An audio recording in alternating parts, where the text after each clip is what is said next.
From the battlefield on to the start of an oil war developing now between the G7 nations and Russia. The G7 are spearheaded by NATO, of course, but joined by the European Union and Australia, have proposed a price cap on Russian oil in a move that seeks to toughen sanctions and limit Russian revenues. They say Russia's oil revenues are funding its war in Ukraine. The G7 proposal is to stop shipping and insurance companies from handling any Russian oil unless it is sold for less than $60 a barrel. It is currently trading about $7 a barrel above that. This ban can have knock-on effects for countries also that don't exactly join the price cap.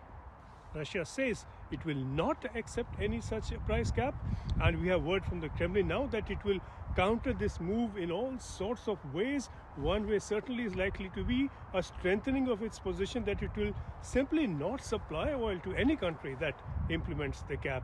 It is insistent that it will find enough buyers for its crude, working away from the G7. If the EU goes ahead with the cap as it has said it will, this would mean the EU will have to do without any Russian oil at all, and that of course is if Russia says it will do as it says it will. Poland and Finland are heavily dependent on Russian oil. Germany imports a very large quantity of Russian oil. Russia says it will manage without. Not so easy.